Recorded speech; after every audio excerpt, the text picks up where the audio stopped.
একটি অপতথ্য বা তথ্যের বিকৃতি গোটা দেশকে অস্থিতিশীল করে ফেলতে পারে। দর্শক, মানুষে মানুষে তৈরি করতে পারে বিভেদ। সেই বিভেদ তো কখনোই কাম্য নয়। তাই প্রতিটি অপতথ্যের বিপরীতে জাতীয় স্বার্থেই সঠিক তথ্যটা নিয়ে হাজির হতে হয়, এবং সেই কাজটি করতে এসেছি আপনাদের সঙ্গে আছে আমি রাকিব হাসান। আমন্ত্রণ জানাচ্ছি নিউমার চেক নিয়ে ৭১-এর নিয়মিত আয়োজন ফেক নিউজ স্ক্যানারে। বৈঠক হয়েছিল নরেন্দ্র মোদীর সঙ্গে তুলসী গ্যাবার্ডের, অথচ ডিজিটাল প্রযুক্তির সহায়তায় সেই বৈঠকের ছবি থেকে মোদীর অংশটুকু কেটে বাদ দিয়ে সেখানে শেখ হাসিনার ছবি বসিয়ে দেওয়া হয়। ফলে দেখে মনে হচ্ছে বৈঠকটি হয়েছে শেখ হাসিনার সঙ্গে, এবং এটি দিয়েই মূলত ছড়িয়ে দেওয়া হয়েছে গুজব। ওদিকে ভারতের ইউটিউব কন্টেন্টের একটি সাজানো ভিডিওকে বাংলাদেশে নারী নির্যাতন হচ্ছে বলেও চালিয়ে দেওয়া হয়েছে। কেবল তাই না, কারাগারে সাবেক বিচারপতি মানিক আত্মহত্যা করেছেন এমন মিথ্যা তথ্য ছড়িয়েছে প্রায় সবকটি সোশ্যাল মিডিয়াতে। দর্শক, সংবেদনশীল এমন ৫টি অপতথ্যের ফ্যাক্ট চেক আমার হাতে। শুরুতে চলুন সেটা দেখিনি, তারপর আমরা আলাপে যাব। শেখ হাসিনার সাথে বৈঠক করছেন তুলসী গ্যাবার্ড, এমন একটি ছবি বেশ কয়েকটি পেজ থেকে ছড়িয়ে দেওয়া হয়েছে। তবে ছবিটি যে আসল নয় সেটা নিশ্চিত করে নিউমার স্ক্যানার টিম। প্রতিষ্ঠানটি জানায়, মূলত নরেন্দ্র মোদীর সাথে তুলসী গ্যাবার্ডের বৈঠকের ছবি ছিল সেটি। ডিজিটাল প্রযুক্তির সহায়তায় সেই ছবি থেকে মোদীর অংশটুকু কেটে সেখানে শেখ হাসিনার ছবি বসিয়ে ছড়ানো হয়েছে গুজব। ওদিকে শেখ হাসিনার পদত্যাগপত্র দেখাতে ব্যর্থ হওয়ায় অন্তর্বর্তী সরকারকে অপসারণ করে জাতিসংঘ বাংলাদেশে শাসন জারি করেছে এমন উদ্ভট ক্যাপশনের একটি ফটোকার্ড ভাইরাল হয়েছে। ফ্যাক্ট চেক করে জানা গেল, এই মিথ্যা তথ্যটি ছড়ানো হয়েছে ইংরেজি দৈনিক ডেইলি স্টারের ফন্ট এবং লোগোর সাথে মিল রেখে একটি ফটোকার্ড থেকে। মূলত দিল্লি স্টার নামের একটি স্যাটার ফেসবুক পেজ থেকে এটি ছড়ানো হয়েছে। গেল দুদিন ধরে দৈনিক আমার দেশ পত্রিকার লোগো সংবলিত একটি ফটোকার্ড সামাজিক যোগাযোগ মাধ্যমে ছড়িয়ে পড়েছে, যেখানে ডক্টর ইউনূস বলছেন, নরেন্দ্র মোদী আমার ভাইয়ের মতো, ভারত আমাদের স্বার্থের বিরুদ্ধে কোনো কাজই করেনি। তবে ফ্যাক্ট চেক করে দেখা গেল, আমার দেশ পত্রিকা এমন কোনো ফটোকার্ড বা সংবাদ প্রকাশ করেনি, বরং ডিজিটাল প্রযুক্তির সহায়তায় সম্পাদনার মাধ্যমে আমার দেশের ফটোকার্ডের ডিজাইন নকল করে এটি তৈরি করা হয়েছে। ওদিকে জামাত শিবির কর্মীরা ধর্ষণের পর তরুণীকে চলন্ত ট্রেনের নিচে ফেলে দিয়েছে এমন দাবিতে একটি ভিডিও ফেসবুকে ছড়িয়েছে। ভিডিওটিতে রেল লাইনের ওপর নারীর পোশাক পরা একটি মরদেহ পড়ে থাকতে দেখা যায়। তবে অনুসন্ধানে জানা যায়, ভিডিওটি ধর্ষণের পর রেল লাইনে ফেলে হত্যার দৃশ্য নয়, এটি ভারতীয় ইউটিউব চ্যানেলে প্রকাশিত একটি সাজানো ভিডিও। ভিডিওটিতে রেল লাইনের ওপর পড়ে থাকা নারী মরদেহের মতো দেখতে বস্তুটি আসলে একটি পুতুল। এখানেই শেষ না, সম্প্রতি ব্রেকিং নিউজ, কারাগারের সাবেক বিচারপতি মানিকের ঝুলন্ত মরদেহ উদ্ধার এমন শিরোনামের একটি পোস্ট এবং প্রতিবেদন সামাজিক যোগাযোগ মাধ্যম ফেসবুকে ঝড়ের বেগে ছড়াতে থাকে। তবে ফ্যাক্ট চেক করে জানা যায়, কারাগারের সাবেক বিচারপতি মানিকের ঝুলন্ত মরদেহ উদ্ধারের খবরটির কোনো সত্যতা নেই, বরং কোনো প্রকার তথ্য প্রমাণ ছাড়াই এই দাবিটি প্রতিবেদন এবং ফেসবুক পোস্ট আকারে প্রচার করা হয়েছে। দর্শক, আজ ৫টি ফ্যাক্ট চেক করতে গিয়ে দেখা গেল, বাংলাদেশকে ঘিরে আন্তর্জাতিক খবরগুলোকে বিকৃত করে মিথ্যা ছড়ানো হচ্ছে। অন্যদিকে সামাজিক এবং ধর্মীয় ইস্যুতেও চলছে অপতথ্যের প্রচার। যথারীতি সবকটি সামাজিক যোগাযোগ মাধ্যমে সেটা ছড়িয়ে দেওয়া হচ্ছে, ব্যবহার হচ্ছে ফেক অ্যাকাউন্ট বা পেজ। রাকিব হাসান, ৭১। দর্শক, আমরা সামাজিক যোগাযোগ মাধ্যমে প্রতিদিনের মতো আজও কিন্তু এরকম অজস্র পোস্ট দেখেছি, এবং সেগুলোর ফ্যাক্ট চেকও আমরা তুলে ধরার চেষ্টা করছি, এবং সেখান থেকে সবচেয়ে সংবেদনশীল কয়েকটি পয়েন্ট তুলে ধরে একটা প্রতিবেদন আমরা তৈরি করেছি, এবং সেটা আমরা দেখলাম। এখান থেকে আলাপটা শুরু করতে চাই। আমাদের সঙ্গে এই মুহূর্তে যুক্ত আছেন চট্টগ্রাম বিশ্ববিদ্যালয়ের রাজনীতি বিজ্ঞান বিভাগের সহযোগী অধ্যাপক এবং চট্টগ্রাম বিশ্ববিদ্যালয়ের অতীশ দীপঙ্কর শ্রীগান হলের প্রভোস্ট AGM নিয়াজউদ্দিন।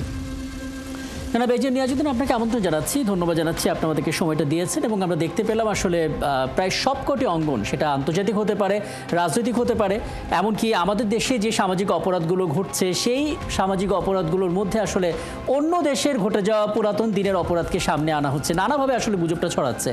রাষ্ট্রের জন্য তো বটেই, সাধারণ মানুষের জন্য আসলে কী ধরনের ঝুঁকি তৈরি করছে এই জাতীয় অপতথ্যগুলো, আপনার অবজারভেশনটা শুনতে জানার চেষ্টা করব। ধন্যবাদ।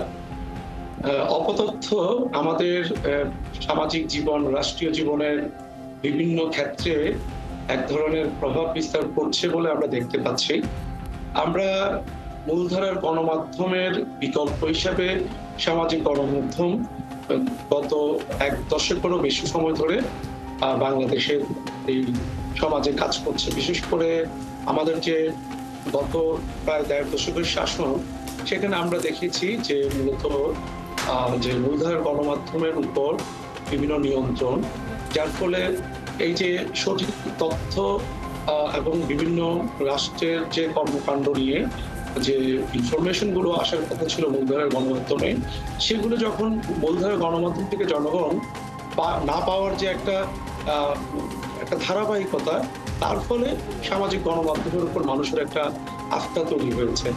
এই জায়গাটাকে মিসইউজ করছে বিভিন্ন স্বার্থগোষ্ঠীরা, যারা সাধারণ মানুষের সেন্টিমেন্টকে নানানভাবে অপতথ্য, ভুল তথ্য এবং মিথ্যা তথ্য দিয়ে তারা তাদের মতো করে এক ধরনের খবর পরিবেশন করছে।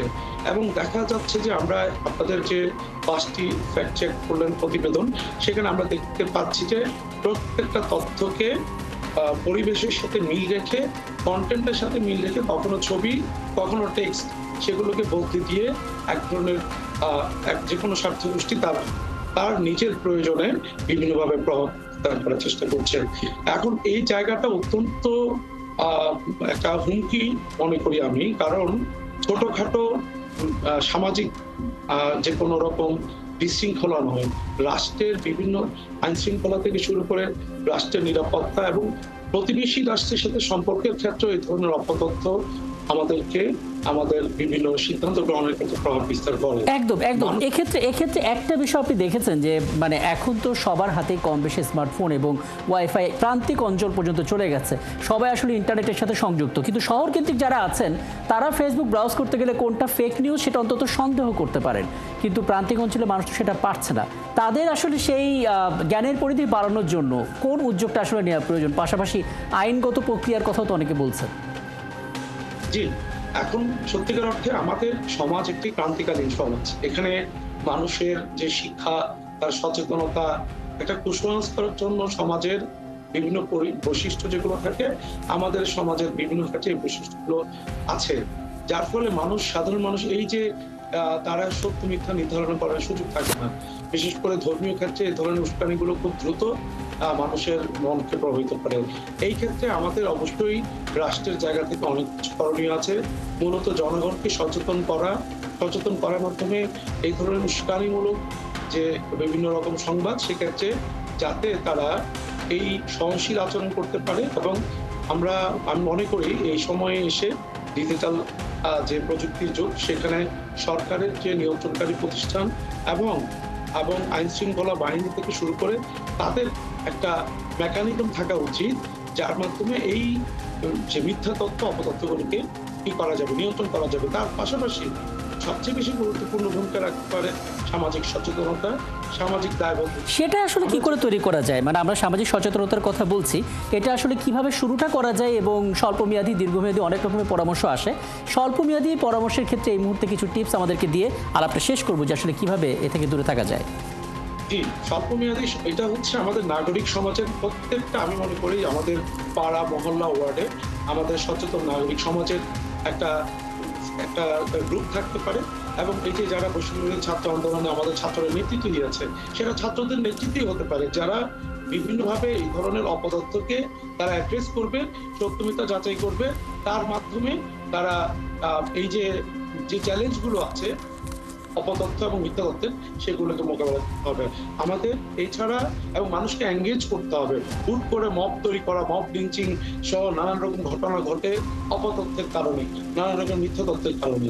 সেজন্য নাগরিক সচেতনতা এবং আমাদের ছাত্রদের সচেতন মহলের যে অংশগ্রহণ, তাদেরকে সংযুক্ত করা এবং যারা বিভিন্ন আমাদের শ্রেণী পেশার মানুষ আছে, তাদেরকে আস্থা নেওয়া, তাদেরকে বোঝানো, এবং এই প্রক্রিয়াটা থাকা যায় খুবই জরুরি।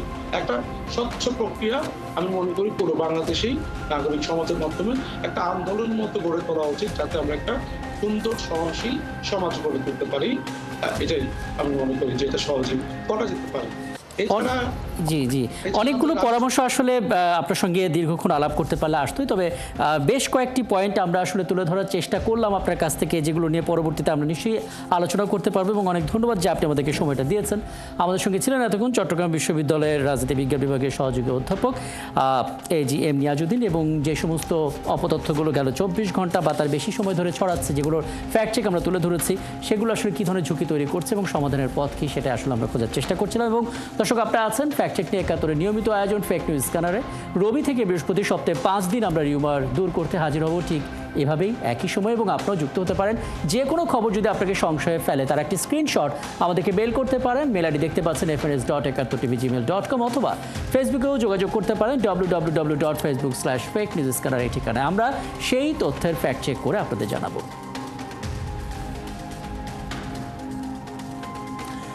মনে রাখবেন দর্শক, চটকদার শিরোনাম দেখলেই ক্লিক করবেন না। বিশ্বাস আর প্রতিক্রিয়া জানানোর আগে অবশ্যই ফ্যাক্ট চেক করুন। থাকুন একাত্তরের সাথে।